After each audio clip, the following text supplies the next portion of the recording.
La compagnie Le Puy, qui présente tous les jours le spectacle du Souffle d'Éti, ici à la même heure, pendant tout le festival d'Avignon, est heureuse cet après-midi d'accueillir Jean-Pierre Nave.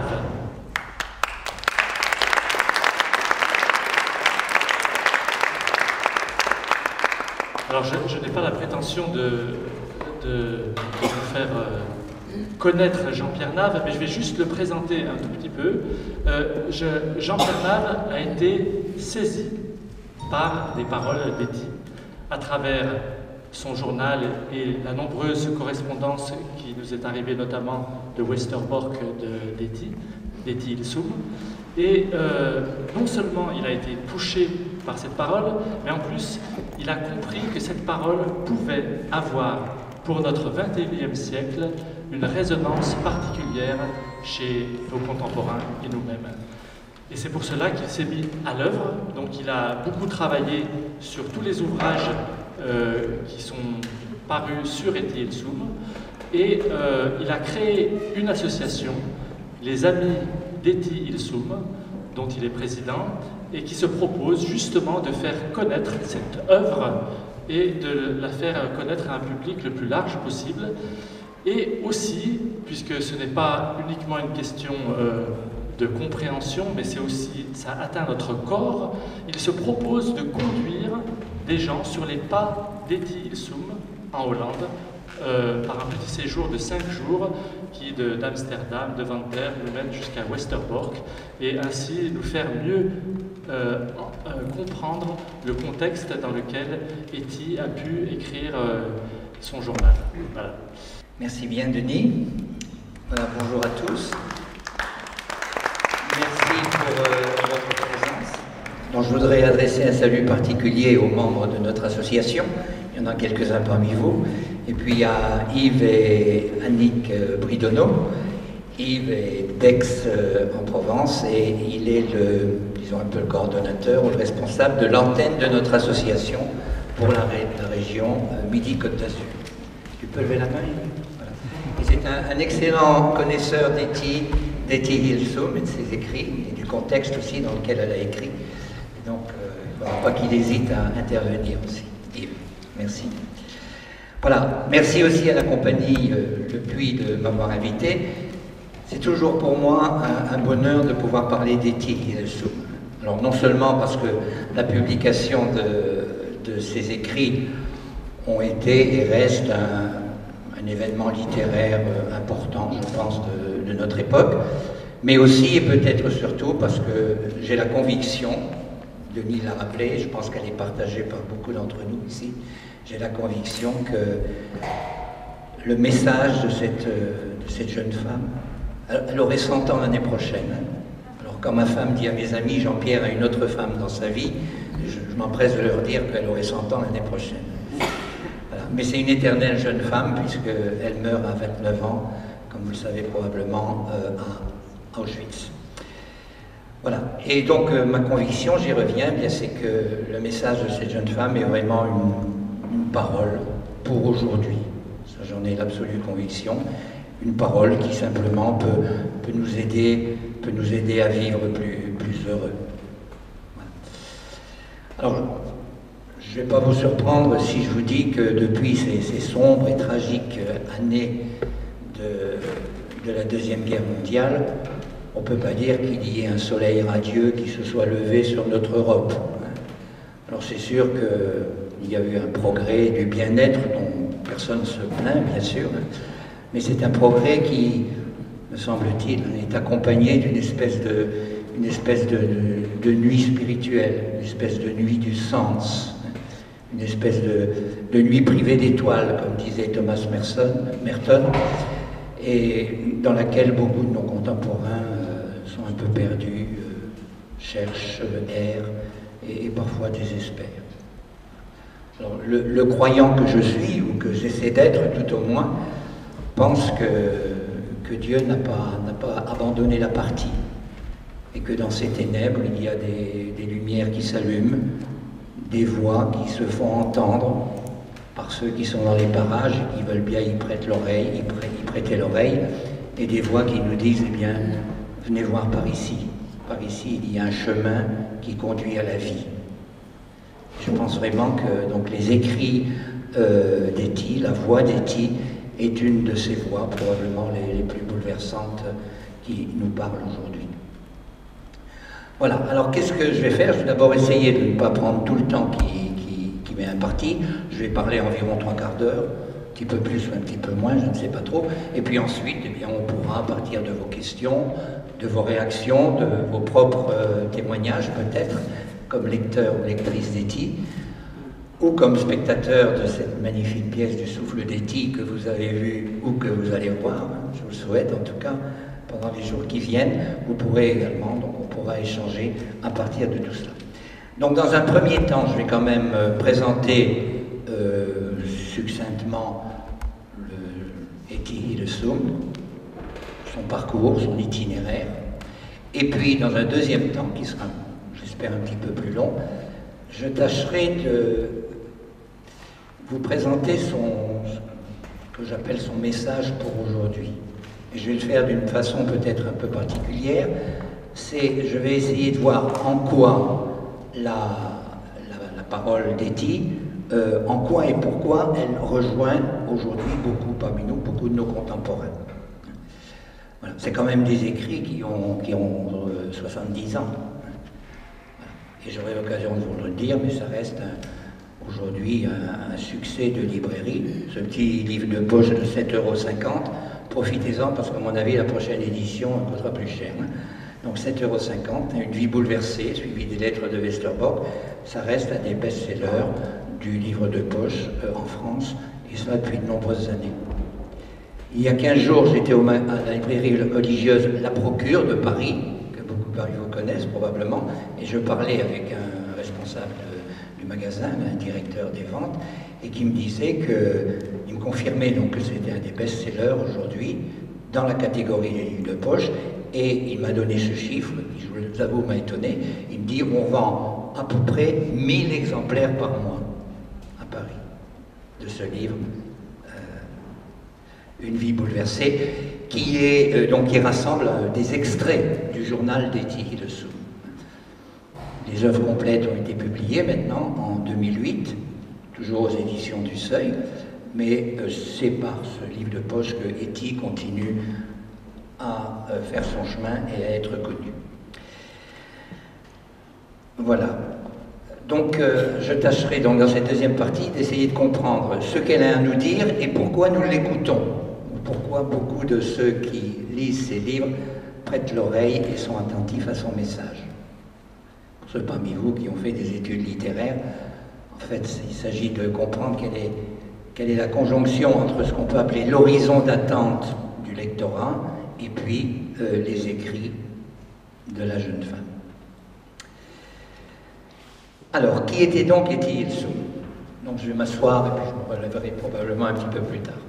Alors, quand elle se met à écrire son journal intime, qui a été publié, lorsque vous ouvrez ce livre pour la première fois, eh bien, le 9 mars 1941, Etty Hillesum nous apparaît comme une jeune femme. Elle a 27 ans, elle mène une vie d'étudiante. Elle est hollandaise, elle habite Amsterdam, et elle mène, là, depuis plusieurs années, disons, une vie de jeune femme et d'étudiante. On va la qualifier de libérée. Vous verrez en effet que ce n'est pas des principes qui l'étouffent, au moins au début. Elle est loin de sa famille, 3 heures de train à peu près, d'Amsterdam à Deventer, avec un changement déjà à l'époque. Elle jouit d'une certaine indépendance financière, elle sort beaucoup, elle a beaucoup d'amis, elle collectionne les amants, elle aime les hommes, les fleurs, les livres, la musique, et elle vit conjugalement avec le propriétaire de la maison où elle habite, et qui est un veuf de 30 ans, son aîné, donc qui a largement l'âge d'être son père, qui va lui faire un enfant dont elle avortera en décembre 1942, apparemment sans état d'âme. Donc vous voyez le numéro, comment elle nous apparaît. C'est une jeune femme assez atypique, il faut bien le dire, pour son époque, et en même temps étonnamment moderne étonnamment contemporaine. 17 mois plus tard, le 12 octobre 1942, il lui reste alors à peu près un an à vivre, lorsqu'elle écrit les dernières pages de son journal, les dernières pages qui nous sont parvenues, vous avez affaire à une femme qui est parvenue à un état de maturité psychologique, d'équilibre psychologique, de maturité spirituelle qui force l'admiration. Dans ce contexte, qui est un contexte terrible de la persécution nazie des Juifs aux Pays-Bas, d'abord elle a su préserver son intégrité psychique, elle ne s'est pas effondrée, comme beaucoup autour d'elle, dans l'inquiétude, la peur, l'angoisse terrifiante. Et cette gamine fragile, fantasque, narcissique, qu'on rencontrait au début du journal, est devenue une femme forte, lucide, capable de s'oublier elle-même pour choisir librement, alors qu'elle avait toute possibilité de fuir ou de se cacher, pour choisir librement de rester dans ce camp de Westerbork, qui est un peu le Drancy hollandais, pour être simplement une présence d'amitié, de tendresse, de soutien à tous ces pauvres juifs qui sont dans ce camp, dans ce sinistre camp de Westerbork, avant d'être déportés dans les camps de Pologne de l'Est où ils vont trouver la mort, en particulier à Auschwitz. Voilà, et la dernière phrase de son journal, du cahier qui nous est parvenu, le journal se termine sur cette phrase que vous connaissez peut-être, qui a été reprise dans la publicité du spectacle. On voudrait être un baume sur tant de plaies. Et le 18 août 1943, donc 3 semaines avant sa déportation à Auschwitz, elle va être déportée, je pense, le 7 septembre, elle écrit ceci, qui nous montre bien que cette force intérieure, elle va la puiser et la renouveler dans un dialogue intime avec celui qu'elle appelle son Dieu, et dans lequel elle va trouver sa joie de vivre et la force de vivre aussi. Je lis, je cite et dis, « Toi qui m'as tant enrichi, mon Dieu », elle est au camp de Westerbork, 15 jours avant sa déportation. « Toi qui m'as tant enrichi, mon Dieu, permets-moi aussi de me donner à pleine main. Ma vie s'est muée en un long dialogue avec toi, mon Dieu. Quand je me tiens dans un coin du camp, les pieds plantés en terre, les yeux levés vers ton ciel, j'ai parfois le visage inondé de larmes, unique exutoire de mon émotion intérieure et de ma gratitude. Le soir aussi, lorsque, couché dans mon lit, je me recueille en toi, mon Dieu, des larmes de gratitude m'inondent parfois le visage, et c'est ma prière. » Donc Kitty va être déportée à Auschwitz le 7 septembre 1942. Elle serait morte le 30 novembre, donc à peu près environ 3 mois plus tard. Alors, a-t-elle été gazée ou victime de maladie ou d'épuisement? Cela, on ne le saura très probablement jamais. Un mot maintenant sur son itinéraire. Donc tout va commencer pour elle début mars 1941, lorsqu'elle se met à écrire son journal intime. Et ça commence le jour où elle décide d'aller consulter un psychothérapeute, c'est un juif allemand qui est réfugié à Amsterdam. Il a fui Berlin, où il avait été lui-même psychanalysé par Jung, le disciple de Freud, et il s'était installé à Amsterdam. Donc Etty le rencontre de manière assez fortuite. Il s'appelle Julius Spier. Julius Spier. C'est un nom qu'il faut retenir parce que sans Julius Spier, il n'y aurait pas d'Etty Hillesum. Alors pourquoi elle va consulter? Eh bien parce qu'en fait, elle ne va pas très bien. Derrière une image de jeune fille, une image assez lisse, de jeune fille enjouée et bout en train, qu'il a fait apprécier de toutes ses amies, elle souffre, dira-t-elle elle-même, d'une occlusion de l'âme. Et une occlusion de l'âme qui se traduit par des accès de boulimie. Elle se colle régulièrement des indigestions, par des périodes dépressives, des crises d'angoisse. Elle se shoote à l'aspirine pour calmer ses migraines. Elle aime boire avec ses amis, parfois même un petit peu trop. Bref, elle semble excessive en toutes choses. Et elle est habitée, c'est une expression qu'elle emploiera elle-même, elle est habitée par une sorte d'avidité vorace. Elle a envie de manger tout ce qui lui plaît et qu'elle rencontre sur son chemin. Ce Julius Spier qu'elle va consulter, c'est un homme, elle a 27 ans, lui doit en avoir 52, 53. C'est pas un homme religieux, mais c'est un vrai spirituel. Je pense que vous faites la distinction entre les deux. Donc c'est un psychanalyste jungien, un psychologue jungien, qui a mis en œuvre un talent particulier, qui lui réussit très bien, à en croire les témoignages qu'on peut avoir. Il est psycho-chirologue, c'est-à-dire que dans les formes, dans les lignes et les formes de la main, il parvient à détecter les forces profondes d'une personnalité et aussi les obstacles qui les empêchent de s'épanouir. Il a des résultats tout à fait considérables dans ce domaine. Donc il va être pour Etty, je la cite, l'accoucheur de son âme. Il va l'aider à mettre de l'ordre dans son chaos intérieur, il y avait de quoi faire, je vous assure. Il lui apprendra à prier, il l'encouragera à lire la Bible et il lui fera découvrir quelques auteurs spirituels, en particulier Saint-Augustin, l'Augustin des Confessions, Maître Eckhart et puis quelques autres.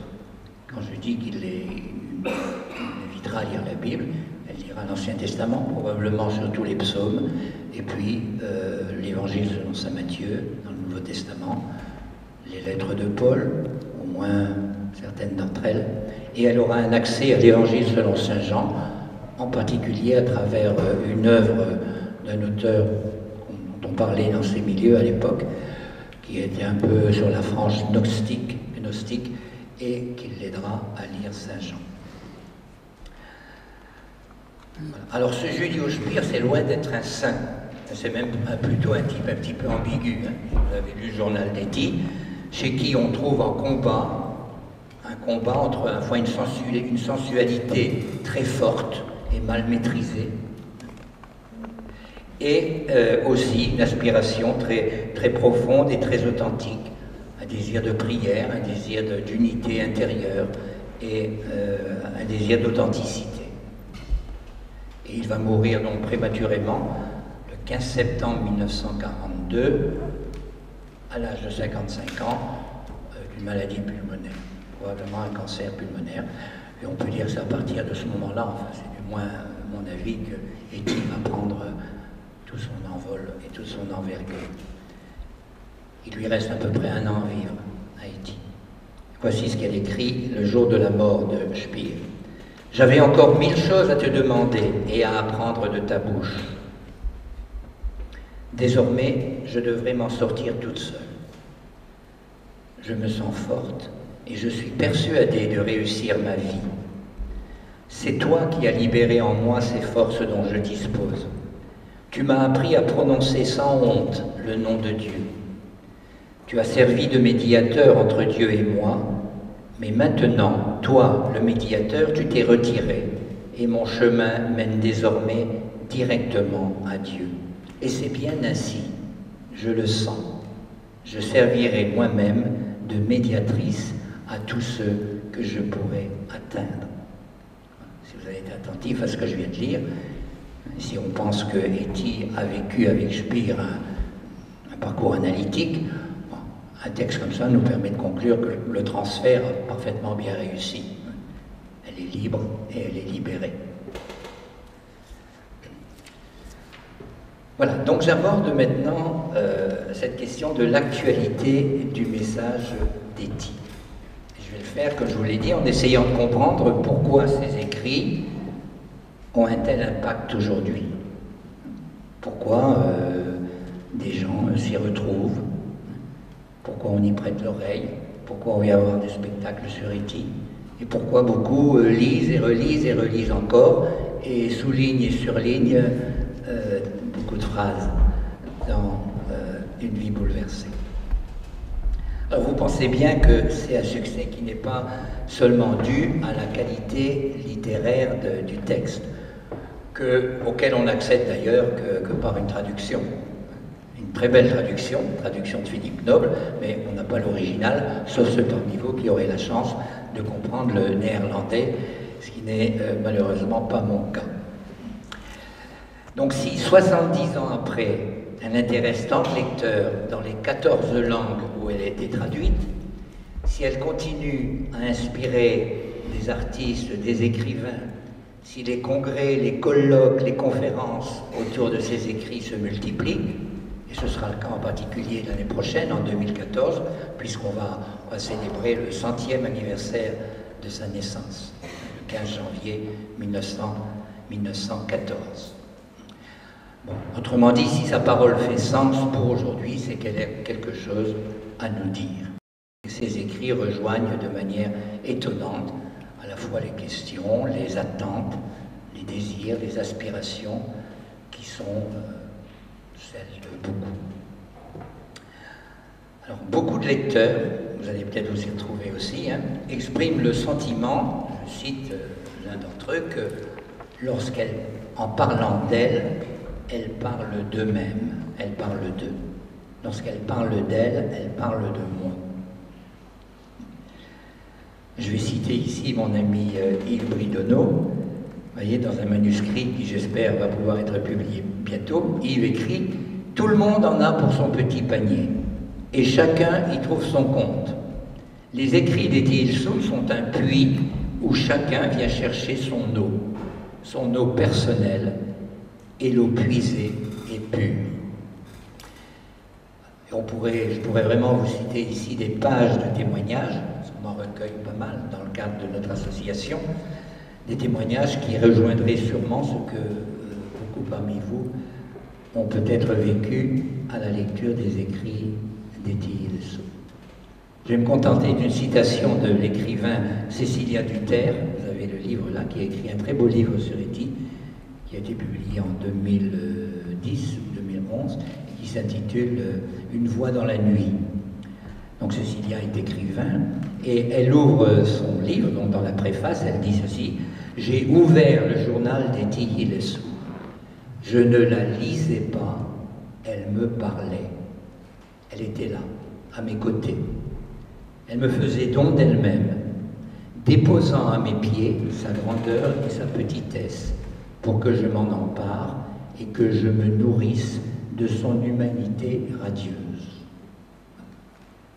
S'il y a parmi vous des catholiques, la dernière fois que j'ai cité cette phrase, une conférence comme celle-ci, à la fin, il y a un prêtre qui est venu me voir, un jeune prêtre que je connais bien, qui m'a dit, tu sais, si seulement les gens pouvaient dire de ce qu'ils disent les écrits de Etty Hillesum, s'ils pouvaient dire la même chose de leur rapport avec les évangiles, ce serait merveilleux. Si pour eux aussi, cette parole peut être une parole qui leur parle et qui nourrisse leur humanité. Alors ce sentiment de proximité amicale et affectueuse, c'est un sentiment qui fait du lectorat d'Etty ce que j'appellerais un lectorat amoureux. Et le signe, c'est que habituellement, lorsqu'on parle d'elle, entre nous, on l'appelle par son prénom, on dit Etty. Ce qui a le mérite d'agacer certains spécialistes des arts concernant Etty, et qui disent, mais enfin, vous confondez tout. Vous êtes dans l'illusion référentielle, vous n'avez pas affaire à Mademoiselle Hillesum, elle n'est plus là. Ce sont les écrits, vous mélangez l'écrivain et l'écriture. Peu importe, c'est pas bien grave. Mais c'est pas si fréquent. Si vous aimez par exemple le poète français Arthur Rimbaud, si vous en parlez, ça ne vous viendra pas à l'idée de l'appeler Arthur. Vous allez dire Rimbaud ou Arthur Rimbaud. Mais quand on parle d'Etty Hillesum, on parle sauf les universitaires, mais nous, on parle d'Etty. Alors c'est une chose assez stupéfiante quand même, c'est de se rendre compte qu'elle a eu la prémonition très, très nette, hein, la conviction intérieure que son expérience ferait sens pour les générations futures. Et cela, elle l'exprime à plusieurs reprises dans son journal. Je vais vous lire 3 citations. 4 juin 42. J'ai l'impression que tout ce que je vis intérieurement et qui n'est pas que de moi, je n'ai pas le droit de le garder pour moi-même, que je dois en rendre compte. Comme si dans ce petit pan de l'histoire de l'humanité, j'étais un des nombreux récepteurs qui devra à son tour se faire émetteur. Et un petit peu plus tard, j'aimerais tant survivre pour transmettre à cette nouvelle époque toute l'humanité que j'ai préservée en moi, malgré les faits dont je suis témoin chaque jour. C'est aussi le seul moyen de préparer les temps nouveaux, les préparer déjà en nous. J'aimerais tant vivre, contribuer à préparer les temps nouveaux, leur transmettre cette part indestructible de moi-même, car ils viendront certainement ces temps nouveaux. Ne se lève-t-il pas déjà en moi? Et une dernière citation, c'est pour moi la plus émouvante. Si nous survivons à cette époque, elle écrit ça à ses amis Schmeling, là, à Johanna et Klaas Schmeling, dans une lettre qu'elle écrit de Westerbork. Si nous survivons à cette époque, indemnes et de corps et d'âme surtout, sans haine, nous aurons aussi notre mot à dire après la guerre. Je suis peut-être une femme ambitieuse, mais j'aimerais bien avoir un tout petit mot à dire. Non, inutile de préciser qu'elle a été exaucée bien au-delà de tout ce qu'elle aurait pu imaginer, puisque vous êtes là aujourd'hui à entendre parler d'elle. Alors, pour préciser pourquoi Etty nous parle, autrement dit les raisons de son succès, donc il faudrait pouvoir passer du temps à analyser un peu ce que le spécialiste, je l'ai dit tout à l'heure, le spécialiste d'études littéraires, appelle l'horizon d'attente. Ce qui fait le succès d'une œuvre littéraire, ce n'est pas sa qualité intrinsèque, hein, c'est qu'elle rencontre un lectorat, bien sûr. Et que donc le message transmis par l'œuvre littéraire rencontre cette attente, cet horizon d'attente d'un lectorat à un moment donné, et parfois dans un lieu donné. Donc je me suis intéressé, j'ai essayé de préciser un petit peu quel était notre horizon d'attente. Alors je ne vais pas m'y attarder beaucoup, mais je vais vous dire des choses qui sont des évidences pour tout le monde, je pense. Nous savons bien pour le vivre au quotidien que nous vivons aujourd'hui une époque de fracture avec des mutations sociales tout à fait considérables qui entraînent des transformations très profondes de mentalité, de culture, voire même de civilisation. Je crois que c'est Edgar Morin qui disait on est dans une période axiale de l'histoire, c'est une sorte de nouveau Moyen-Âge, où un monde est en train de partir, et il y a un autre monde qui se prépare, dont on ne voit pas bien encore ce qu'il va être. Voilà. Donc une période de fracture de l'histoire. Et dans cette période que nous vivons, aussi bien les religions que les idéologies religieuses, les idéologies séculières, pardon, donc tous ces discours, tous ces récits qui structuraient l'univers social, eh bien, se sont effondrés, ne font plus sens. Et la transmission elle-même, vous savez, est souvent en panne, la transmission des valeurs, que ce soit surtout dans les institutions aussi qui en ont la charge. Voilà. Ça ne passe plus. Ceux parmi vous qui, comme moi, ont des enfants et des petits-enfants, vous voyez ce que je veux dire. Alors ça passe parfois, mais pas toujours par les canaux qui nous ont semblé les plus nombreux. Alors en même temps de ce que j'ai appelé dans mon introduction, donc une espèce de nuit du sens, nuit spirituelle, et bien en même temps on constate que dans la béance ouverte par cette crise se développe une recherche du sens et une quête intense de spiritualité. Si vous fréquentez les librairies, qu'elles soient religieuses ou non, on on ne peut qu'être surpris par l'importance du rayon spiritualité et développement personnel. C'est un rayon aujourd'hui qui abonde d'ouvrages. Pensez aussi au tirage tout à fait extraordinaire d'un magazine sur lequel je ne porte pas de jugement sur sa qualité, sur le magazine Psychologie Magazine.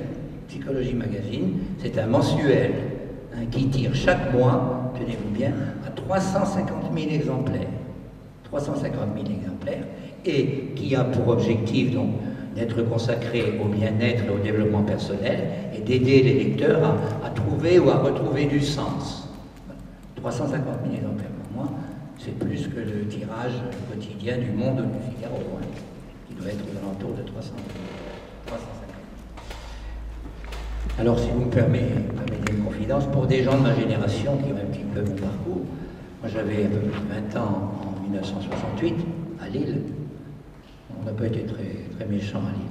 Mais enfin, moi je flirtais avec Marx et on lisait, on était proche de la LCR, j'étais chrétien, on lisait Marcus, le philosophe américain, comme le prophète des temps à venir, voyez. Et ce qui se passe aujourd'hui, c'était non seulement absolument inconcevable, mais absolument inimaginable. Qu'il y ait qu'un jour, comme ça, reviendrait un tel désir, une telle recherche, une telle quête de sens et de spiritualité. Alors, dans cette quête de sens, où les religions semblent disqualifiées, eh bien chacun va être poussé à quoi faire?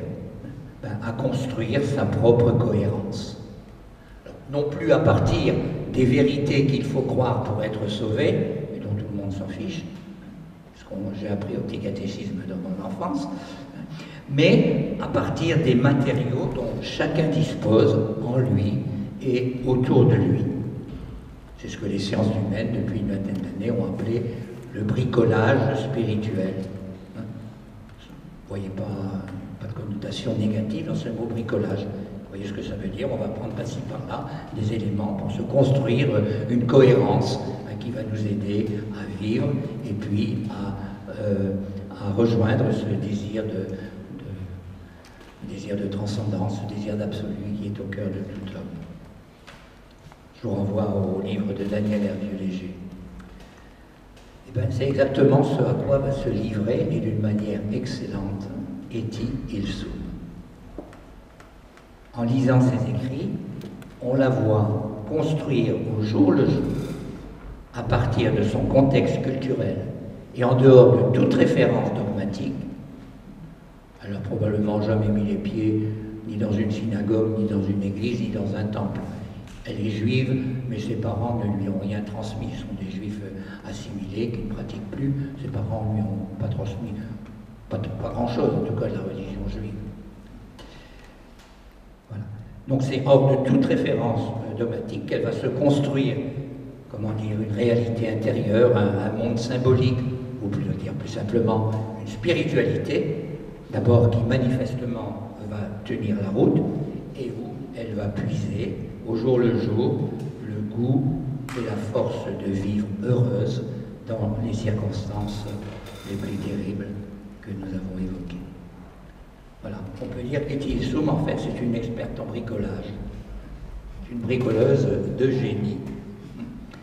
Et comme elle sait exprimer ce travail qu'elle fait sur elle-même dans les mots de la vie quotidienne et dans des mots que tout le monde comprend, eh bien, elle va stimuler, elle va interroger, stimuler son lecteur pour qu'il soit tenté de vivre pour lui-même l'aventure. En effet, pourquoi pas moi? Puisque c'est une aventure à la portée de tous, où il s'agit de prendre appui non pas sur des visions, des révélations, une ascèse héroïque, des élévations sublimes, ou des vocations obsessionnelles, mais simplement sur ce que l'on est, sur ce que la vie nous offre au jour le jour et sur ce que l'on possède déjà. Alors ce travail donc de construction symbolique, dans ce travail de construction, je pense qu'on peut distinguer trois domaines qui ont été très, très consciemment investis et travaillé par la jeune femme. Et vous le verrez, c'est du moins ce que je pense, on pourra en parler. Ce sont trois domaines dans lesquels il me semble qu'aujourd'hui, pour ne pas sombrer dans l'insignifiance, toutes les philosophies, toutes les religions et tous les individus qui sont en recherche ont à apporter une réponse. Alors je vais les résumer sous forme de trois questions. Je les reprendrai ensuite en vous montrant comment Etty y a répondu et comment elle peut nous inviter à y répondre. Donc dans ce monde qui est celui que j'ai évoqué brièvement, qui est un monde en crise, une société matérialiste, sécularisée en tout cas, de plus en plus massifiée aussi, hein. Donc trois questions. Quelle sagesse pour vivre heureux, malgré tout ou avec tout? Deuxième question, quelle spiritualité pour étancher la soif d'absolu ou la soif de transcendance qui se trouve au cœur de chaque homme? Et puis enfin, quelle morale, quelle éthique, quelle manière de vivre pour préserver notre liberté et la dignité humaine, là aussi dans une société qui est de plus en plus massifiée et qui tend de plus en plus à transformer les sujets en objets de consommation. En objets capables de consommer plutôt. Alors je reprends chacun de ces points. Quelle sagesse pour vivre heureux. Alors ici,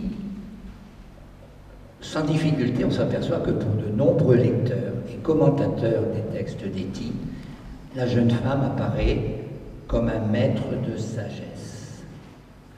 Je lisais sous la plume d'un chroniqueur du Figaro Madame, je crois, il y a quelques mois, il présentait le journal d'Etty Hillesum en ces termes. Voilà, le journal d'Etty Hillesum, il faut le lire comme un manuel de philosophie pratique pour réussir sa vie.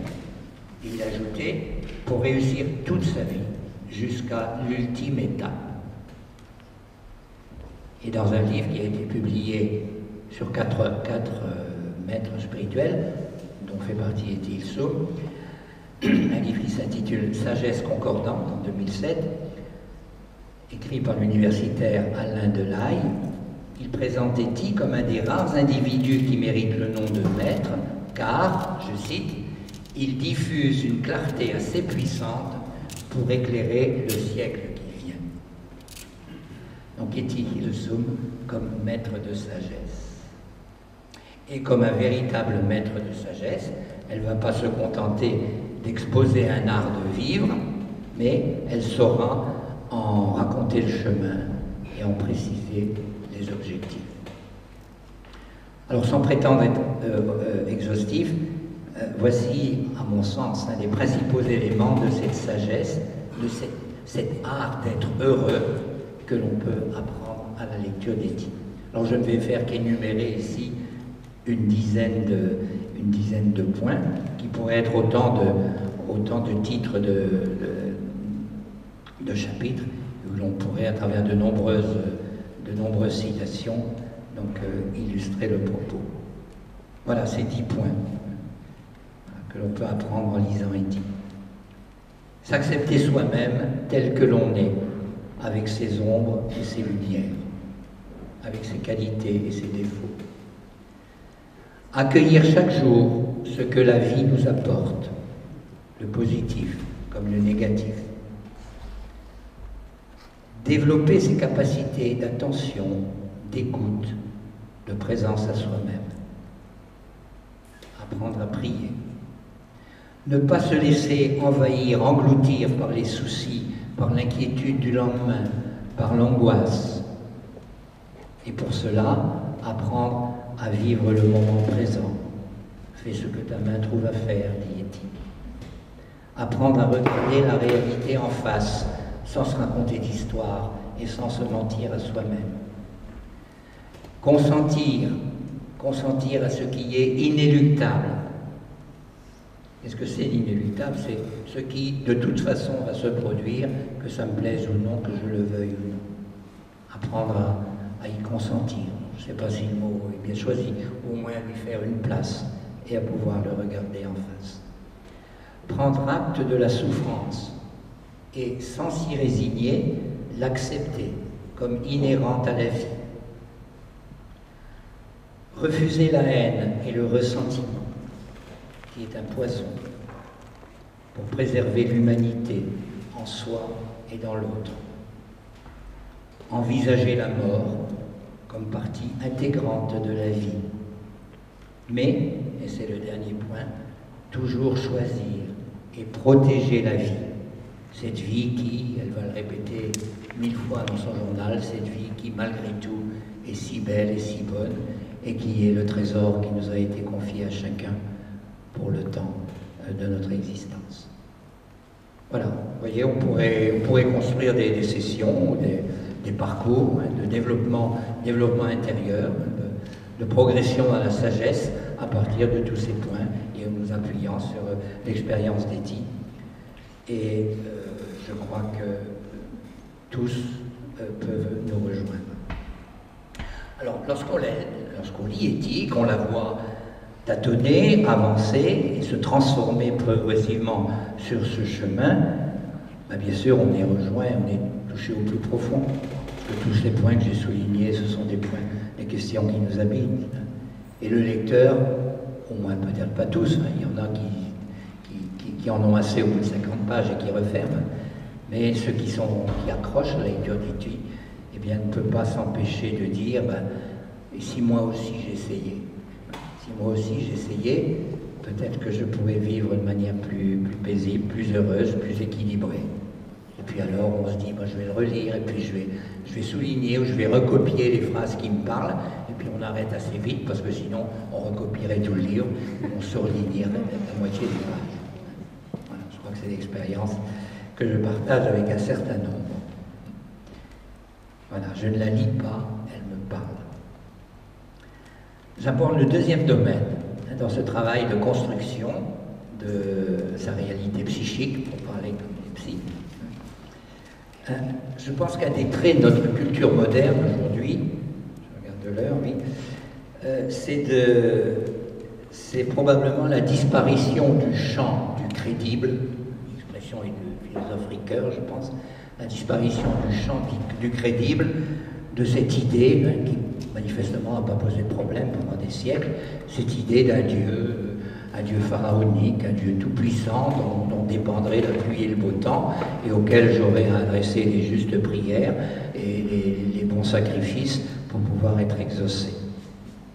Les jeunes qui n'ont aucune notion d'autre maître, peut-être aucune notion de religion, qui ont lu Etty comme des jeunes, c'est-à-dire des jeunes qui sont face à une envie le soir de porter le monde entier dans son cœur et de porter tous les drapeaux pour que enfin cette société change, et puis d'assassiner son voisin le matin parce qu'il fait trop de bruit ou qu'il fait des pieds.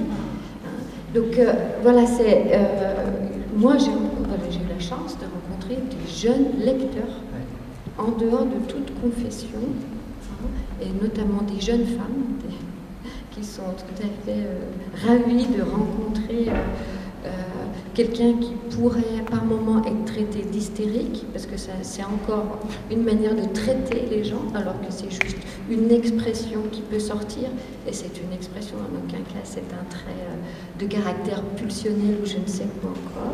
Et en plus je vais quand même finir parce que je suis infirmière de secteur psychiatrique, donc je rencontre des gens qui souffrent. Je leur ai passé le livre, moi, ou des petites phrases. Je peux vous dire qu'ils se reconnaissent dans ce combat aujourd'hui, tout le temps, avec les anges et les démons, avec cette... déjà parce qu'eux aussi sont stigmatisés comme malades, comme n'étant pas bien psychologiquement. Et du coup, je tiens à dire, vous avez dit, elle s'oublie, elle va jusqu'à s'oublier. Moi, je pense qu'elle ne s'oublie pas du tout, justement. Elle s'incarne, elle s'incarne, elle s'incarne. Jusqu'au bout. Je décentre d'elle-même. Je suis pas sûre. Enfin, je ne serais pas aussi... pour moi, c'est un peu causaliste, quoi. Un peu, il y a un début, une fin. Je serais plus... Et puis, elle serait rien sans Spire. Non. Je finirai là-dessus. Vous n'êtes pas d'accord avec ça? Ça se réveille, ça se réveille. Il n'y aurait pas Letty... D'abord, il n'y aurait pas son journal s'il n'y avait pas Spire. Hein. Dans ce sens-là. Hein. Elle aurait eu un autre chemin, c'est sûr. Alors moi, j'aimerais bien qu'on resitue commencement du journal dans le contexte historique. Parce que vous avez dit qu'elle a commencé en 1941. Or, les nazis étaient déjà arrivés. Ils sont arrivés à la mi de 1940. Et là, vous en faites une lecture quasiment religieuse et même chrétienne. Mais n'y a-t-il pas un contresens historique? Parce qu'à la même époque, Anne Frank, dans le même lieu à Amsterdam, elle commençait également son journal. Et toutes les deux ont été déportées au même endroit et ensuite à Auschwitz. Alors il y a quand même une sorte de récupération. Alors je vais vous dire une chose d'abord, puis je donne la parole à Yves, qui est peut-être plus compétent que moi pour répondre sur le contexte. On ne peut pas tout dire. Hein. J'ai parlé 3 quarts d'heure, 1 heure. C'est sûr que le dossier historique, le contexte historique, c'est très important. Hein. Mais Yves peut dire quelque chose sur le contexte historique qu'on écrit? Oui, c'est vrai, je suis en train de relire le journal d'Anne Frank, vous voyez, parce que je me posais la même question que madame. Et c'est vrai qu'on ne peut pas tout dire non plus, mais c'était des milieux qui étaient complètement contraires. Non pas contraires, mais qui s'ignoraient complètement. En Hollande, il y avait une catégorie de juifs à l'époque qui étaient extrêmement intégrés, qui ne se sentaient pas du tout religieux d'ailleurs, hein, qui faisaient partie de la Hollande complètement et qui sont tombés de très haut quand les nazis sont arrivés et puis ont commencé à dire que celui-là, il n'est pas hollandais, il est juif. Personne ne faisait la différence avant 1941. Et Anne Frank faisait partie de ce monde-là et elle s'est trouvée enfermée tout de suite, mais coupée du réel complètement. Alors que Ethel Soum a quand même, en 1940, elle était à Amsterdam, elle fréquentait le monde anarchiste de l'époque, le monde gauche, gauchiste maintenant, on dirait maintenant. Elle fréquentait le monde intellectuel, le monde universitaire, et c'était pas du tout le même monde que celui de... C'était un monde de jeunes, c'était un monde qui n'était pas bourgeois du tout, c'est un monde qui n'était pas dans le travail, c'était pas du tout le même monde qu'Anne Frank. Donc, on ne peut pas comparer les deux choses.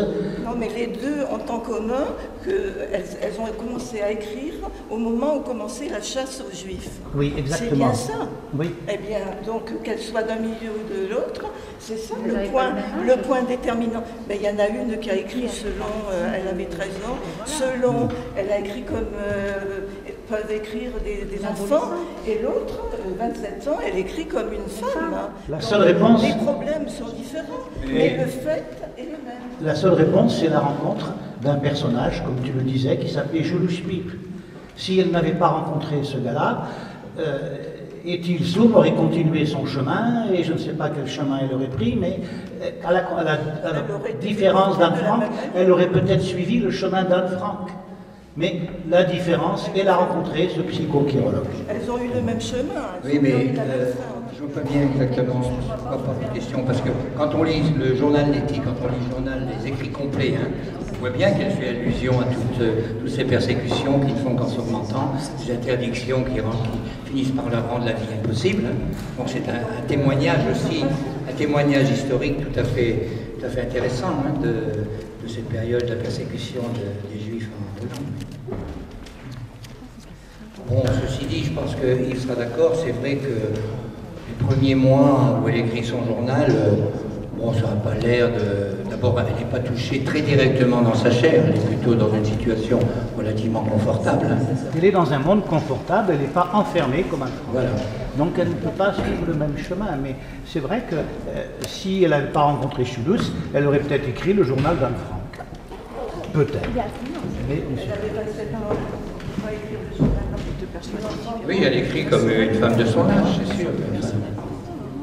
Alors, il y a quand même, le mot est souvent employé quand on parle du parcours d'Etty, il y a quelque chose qui est de l'ordre de la fulgurance, une évolution psychologique, spirituelle en l'espace d'à peine 2 ans, hein, tout à fait étonnant. Alors, j'ai posé la question justement à Jean-Michel Hirt qui m'a dit, mais dans ces situations d'urgence ou de menaces de mort, il y a une accélération des processus de maturation hein, qui font qu'elle a peut-être vécu en 2 ans ce qu'elle aurait pu vivre en 20 ans si elle avait eu une vie normale. Moi, c'était pour revenir sur la notion d'avortement. Je trouvais qu'elle avortait beaucoup d'idées et elle parlait de la haine. Et elle dit qu'à un moment donné, si la paix s'installe un jour, elle ne pourra être authentique que si chaque individu fait d'abord la paix en soi-même, extirpe tout sentiment de haine pour quelque race ou quelque peuple que ce soit, ou bien domine cette haine et la change à autre chose, peut-être même à la longue en amour ou est-ce trop demandé. Et voilà, moi j'ai trouvé que c'était totalement d'actualité parce qu'on vit beaucoup de discrimination aujourd'hui encore. C'était l'homosexualité il n'y a pas longtemps, et ça sera le racisme, et ça sera autre chose. Et pour moi, c'est aussi avorter de quelque chose que d'aller vers cette paix. Donc en faisant la paix en soi, peut-être que la paix dans le monde pourra arriver aussi. Donc, un chemin de masse aussi. Ici, Michel. À gauche.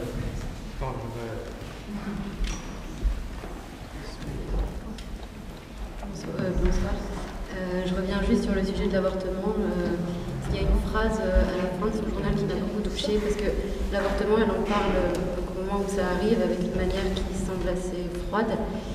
Mais il y a une phrase à la fin qu'elle dit ou qu'elle écrit à Spire, je sais plus très bien, où c'est juste avant qu'elle parte au camp de Westerbork et Spire est très malade, elle ne sait pas si elle va le revoir ou pas, et elle lui dit « Je te porte désormais en moi comme mon enfant qui n'est pas né ».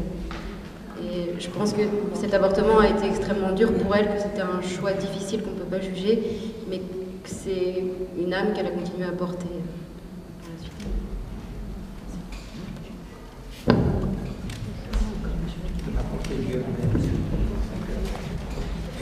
J'ai aussi découvert assez récemment Etty Hillesum. Moi, j'ai été vraiment frappé par le message qui me paraît fondamental pour ce qu'on vit aujourd'hui, c'est le consentement à la vie. Et ça, vraiment, c'est un élément tout à fait important.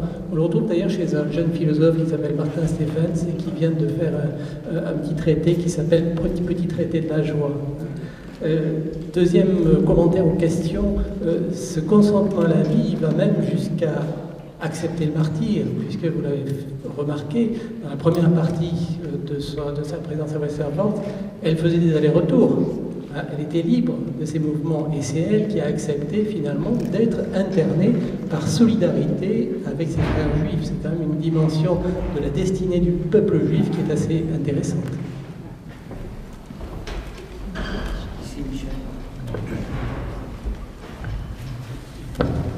Deux points, je voudrais rebondir sur quelqu'un a parlé de on aimerait dans la catéchèse entendre cette parole « Dieu n'est pas dans le ciel mais au fond de nous ». Ça me touche beaucoup parce que depuis 20 ans je suis catéchiste, j'ai travaillé même dans une revue de formation des catéchistes à Paris plusieurs années et toutes ces années j'étais accompagnée par le journal d'Etty, il versait sa photo et pour moi cela n'avait de sens de travailler dans la catéchèse de l'Église catholique que si je pouvais être fidèle à ce Dieu que Etty me renvoyait et pas le Dieu pervers, on va parler Maurice Belay et d'autres. Et je sais que c'est déterminant. Des personnes ont reçu la foi chrétienne d'une façon qui les a menées, semble-t-il, pour elles sur des chemins morbides, et d'autres. Et donc je me disais à chaque instant comment être cohérente et ne pas transmettre quelque chose qui ne pourrait pas être dans l'esprit de ce que Etty, sans elle ne va pas jusqu'à la foi catholique chrétienne. C'est une foi, je crois, universelle, mais si la foi chrétienne n'est pas en lien, n'est pas cohérente avec cette foi humaine universelle, il vaut mieux qu'elle disparaisse. Donc aujourd'hui encore, il y a une autre amie catéchiste qui est là, donc il y a des personnes qui essaient d'être engagées, des fois on souffre aussi quand on se sent mis dans une situation où là on s'éloigne de cette source de vie, de ce puits qui est présent au fond de chacun. Mais voilà, c'est un long chemin. Et je voudrais aussi rebondir sur monsieur Martin Stephens, le petit traité de la joie. On est dans l'esprit d'Etty, et encore plus peut-être l'autre livre de Martin Stephens, si vous l'avez lu, monsieur, Vivre ensemble, la fin du monde. Ça me fait penser à cette phrase d'Etty, à un moment qui dit « Il ne s'agit plus maintenant de vivre, mais de regarder en face notre anéantissement ». Et comment être en vie à ce moment-là. C'est un livre qu'il a publié en 2012, dans cette ambiance un peu justement des jeunes dans les lycées très apocalyptiques. Lui, il est prof de lycée, prof de philo en lycée. Et il s'est dit, mais prenons acte, et si c'était la fin du monde? Qu'est-ce que ça nous dit? Comment on vit la fin du monde? Comment on la regarde en face? Comment on ne se fait pas d'illusions et comment ce reflux sur nous de la fin, de la notion même de fin, nous appelle à être vivants. Et il y a 5 magnifiques chapitres, et je pense encore à votre spectacle, Annick et Etty, entre autres, dans les 5 façons de vivre la fin du monde. La fin, c'est chanter ensemble. Et il y a 5 thèmes, et ça c'est Martin Stephens, donc ce livre, après Le Vie bouleversée, les 2 petits livres, Le Petit Traité de la joie et Vivre ensemble la fin du monde, ce sont vraiment aussi des livres qui sont dans cet esprit de ce spectacle, et ça c'est encore nous aujourd'hui.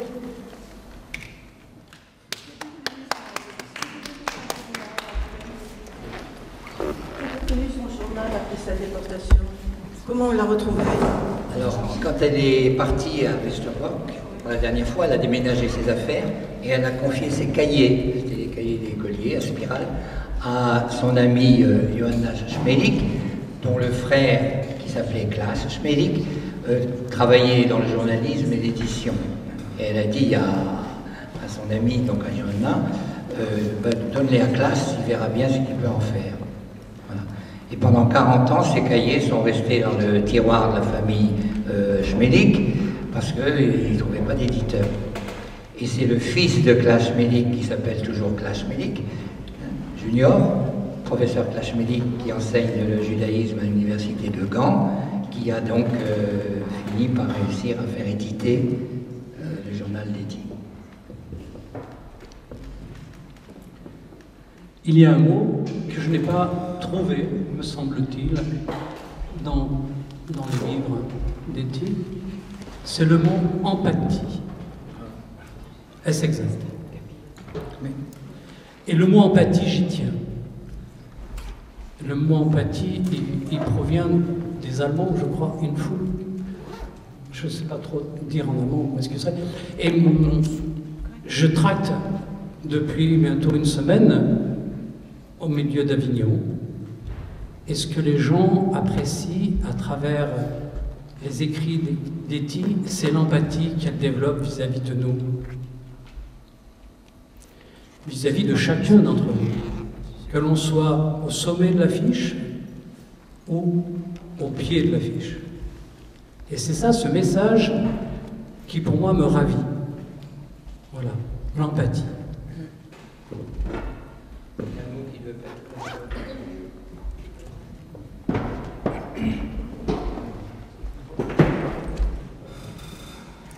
Alors moi, ce mot empathie me fait rebondir sur ce que j'ai vécu un jour au restaurant avec mon mari. Une femme s'est approchée et m'a parlé de la pièce. En fait, je ne serais jamais venue voir cette pièce. Et puis, c'est la manière de parler qui a retenu mon attention. Marie, merci. Mais qu'est-ce qu'elle t'a dit comme texte? Non, on n'était pas arrivé au point de souffler, parce que maintenant on souffle les paroles dans l'oreille. Il y en a, je ne sais pas s'il y en a qui ont reçu des paroles à l'oreille avec un tuyau. Mais il n'y a pas eu besoin. Mais je me rappelle de notre rencontre. C'est vrai. Et je me rappelle de votre visage.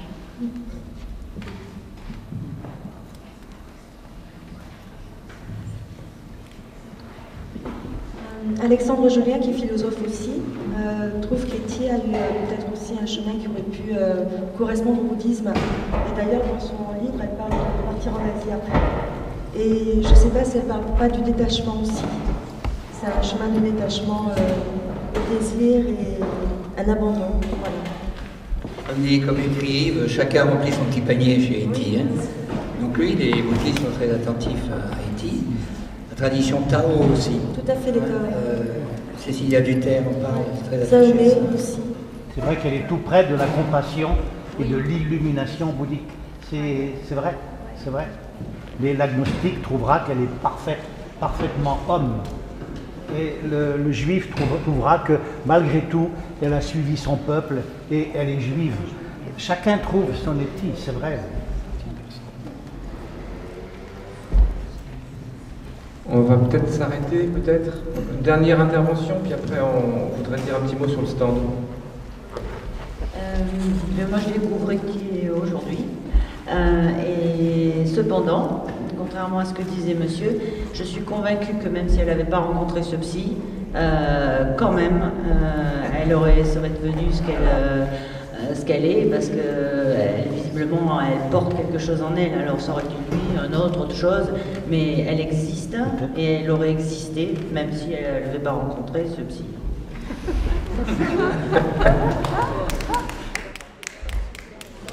Mais je vais finir par un petit passage d'Annie, parce que moi ce que je trouve assez extraordinaire, c'est qu'elle nous donne plein de clés, des clés très concrètes. Alors, il y a un passage qui m'a beaucoup touché. Donc, la perspective de donner une leçon ennuyeuse peut m'angoisser et me presser au même titre que les pires décisions de l'occupant. Ce ne sont jamais les choses du monde extérieur qui m'attristent, c'est toujours ce sentiment en moi, abattement, incertitude ou autre, qui donne aux choses extérieures leur coloration triste ou menaçante. Chez moi, tout va de l'intérieur vers l'extérieur. Les mesures les plus menaçantes, et elles ne mentent pas, viennent se briser sur ma certitude intérieure, sur ma confiance, et ainsi filtrer en moi, perdre le plus clair de leur caractère menaçant. Et je pense que là, elle nous montre un processus de fonctionnement intérieur qui, en fait, que je trouve très invitant. Voilà. On a donc lisé Etty et faites-la lire. Simplement, peut-être pour terminer ce petit temps avec Jean-Pierre, on va vous chanter une chanson du spectacle Le Souffle d'Etty, qui est une chanson traditionnelle juive et russe, voilà, je cherchais. Donc tzigane russe, voilà, qui dit des choses de la vie. Seulement, Gebri Raya